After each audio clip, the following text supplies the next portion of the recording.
एक चीज़ बता दूँ गाइस आपको कि अगर आप ओला ले रहे हो, ओला S1 या S1 प्रो या एयर, जो भी आप लो, एक बात हमेशा के लिए याद रखना। अगर गाड़ी आपकी 50% या 40% तक बैटरी उसमें बचती है, तो आप मतलब सेफ्टी इशू बता रहा हूँ, तो आपकी गाड़ी लंबी चले उस हिसाब से, तो आप 40 गाड़ी रख दो और आधे घंटे बाद चार्जिंग में लगा दो। क्यों? क्योंकि आप अगर बाहर से आते हो वो सीधा चार्ज में लगा रहे तो वो बैटरी तो वैसे मोटर तो वैसे गर्म ही होती है, ऊपर से आप बैटरी चार्ज में लगाओगे तो ज़्यादा गर्म हो जाती है, तो वो रेंज ड्रॉप होने का इशू बहुत रहेगा और रहने ही वाला है वो। आप लिख के ले लो। अगर आपको गाड़ी या आपके 1.5 लाख रुपये जो भी आपने उस पर खर्चा किया है गाड़ी लेने के लिए, वो आपको वसूल करना है या तो क्या वो मतलब रिवर्स वगैरह आपको बचाना है, तो ये सब तो मतलब ध्यान में रखना पड़ेगा। ये आप नोट डाउन करके रख लो। जो जो बात मैं आपको बता रहा हूँ वो सब आपको फॉलो करना पड़ेगा ही, जबकि मैं भी फॉलो करता ही हूँ।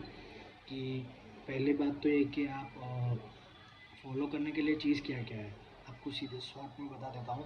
तो पहले तो आप गाड़ी अपनी वॉश बाहर करवाओ। घर पे कर सकते हो ठीक है, लेकिन महीने में एक बार आप बाहर करवा ही लो, क्योंकि वो मिट्टी इशू वगैरह रहता है जो मैंने आपके आगे बताया, तो वो प्रॉब्लम आपकी सॉल्व हो जाएगी। दूसरा है कि आप अगर बाहर से आते हो गाड़ी चलाने के बाद, तो सीधा चार्जिंग में मत लगाओ। चार्जिंग में मत लगाओ और बाहर आने के बाद गाड़ी रखो, आधा घंटा ठंडा होने दो गाड़ी को, उसके बाद चार्जिंग में लगाओ अगर आपके पास फुल टाइम है तो। और 100% आप चार्ज कर सकते हो, उसमें कोई प्रॉब्लम नहीं है। कितने सारे वीडियो में बोले कि 100% चार्ज नहीं कर सकते, 80% नहीं, लेकिन हम मेरे 3.5-4 महीने में 100% चार्ज करो, मुझे कोई इशू मतलब देखने को नहीं मिला। टू बी ऑनेस्ट मैं अकेला मैं ही गाड़ी चलाता हूँ और कोई चलाता नहीं है मेरी गाड़ी, तो इस हिसाब से मैं आपको बता रहा हूँ। फिर आपको जैसे ठीक लगे आपको कर सकते हो, ऐसा कोई बात नहीं है। तीसरी चीज़ ये कि आप मतलब ज़्यादा खर्चा मत करो गाड़ी पे। अगर आपको ये सब करना वो सब करना है, कैलकुलेशन के हिसाब से आप बैठ रहे हो। मैंने ऑनेस्टली बताऊँ तो मैंने गाड़ी 3 या 3.5-4 साल के लिए ही ली है। मुझे ऐसा लगता है कि उस तक मेरी 40-45 हज़ार किलोमीटर गाड़ी चल अगर जाती है तो ठीक है, मैं थोड़ा प्रॉफिट में चलता रहूँगा। वो मुझे लगता है ऐसा, अगर चल जाती होपफुली चल जाए, ना भी चलो तो कोई दिक्कत नहीं है, क्योंकि मैं अपनी गाड़ी की केयर बहुत करता हूँ। क्योंकि पैसे दिए तो फिर केयर तो करनी पड़ेगी, इससे कोई ऑप्शन और दूसरा है नहीं। बाकी बात तो ऐसी कोई बात है नहीं बहुत। हाँ, सॉफ्टवेयर में प्रॉब्लम्स वगैरह थोड़ा बहुत आते हैं, जैसे कि कभी कभार क्या होता है कि अपनी डिस्प्ले जो होती है वो चिपक जाती है, तो स्क्रीन पे टच वगैरह ठीक से होता नहीं है, तो मुझे वापस रिस्टार्ट करनी पड़ती है, तो वेट करना पड़ता है। रिस्टार्ट होकर सारे बग्स क्लियर हो जाते हैं, वो उसका कोई प्रॉब्लम नहीं। लेकिन ये बार बार होता है ना, तो फिर मतलब दिमाग ख़राब हो जाता है कि यार क्यों। बाकी उसके लिए भी मैंने एक रास्ता निकाला है। जैसे आप आपकी बैटरी चार्जिंग में आप गाड़ी लगाते हो, उसके बाद जब निकालते हो तो आप एक बार रिस्टार्ट कर लो गाड़ी। उतना टाइम तो आपके पास रहेगा कि आप रिस्टार्ट कर लो। फिर चाहे आप पूरे 24 आवर्स में मत करो, बट चार्जिंग से निकालने के बाद एक बार रिस्टार्ट कर दो तो आपकी गाड़ी स्मूथली चलेगी, सॉफ्टवेयर में भी कोई प्रॉब्लम नहीं आएगा, बग्स भी नहीं दिखेंगे और आसानी से चलेगी। बाकी जिसको गाड़ी लेनी है वो ले सकता है। और जो मैंने बताया, कोई एक ही अगर गाड़ी यूज़ करता है तो उसके लिए बेस्ट है। अगर 3-4 लोग करते रहेंगे तो आपको मुबारक हो, आपकी गाड़ी बहुत कम चलने वाली है, ठीक है। क्योंकि हर एक की टेक्निक, जैसे मैंने आगे बताया, हर एक की टेक्निक अलग अलग होती है चलाने की। कोई नॉर्मल पे, कोई इको पे, कोई ज़्यादा स्पीड में चलाता है, कोई स्लो चलाता है, तो बैटरी रेंज का।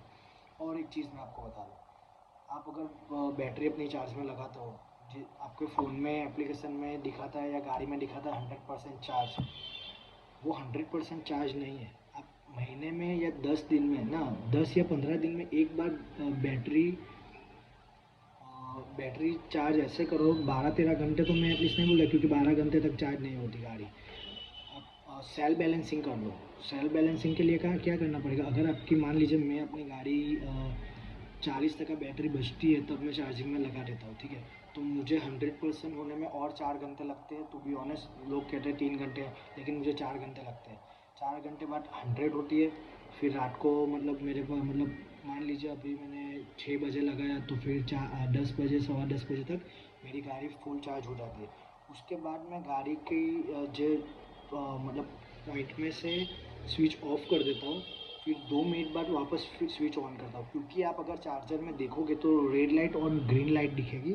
रेड लाइट ही ग्रीन लाइट ब्लिंक करके आएगी अगर आपकी 100% चार्ज हो जाती है, तो आपको ऐसा दिखता है। उसके बाद मेन स्विच बंद कर दो, उसके बाद 2 मिनट बाद वापस चालू करोगे तो वापस वो रेड लाइट ब्लिंक होने लगेगी। उसके बाद और 15 मिनट चार्ज होगी आपकी गाड़ी, तो वो बैटरी सही से चार्ज होने की टेक्निक है।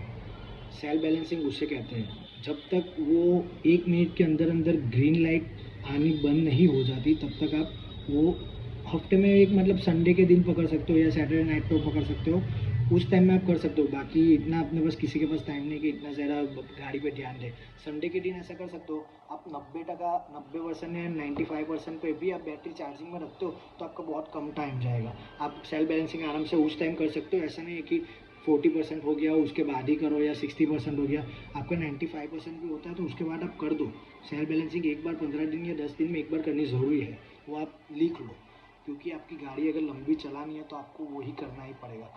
आई होप कि आपको गाड़ी लेने में थोड़ी और प्रॉब्लम होती होगी तो आप अभी क्लियर हो चुकी होगी।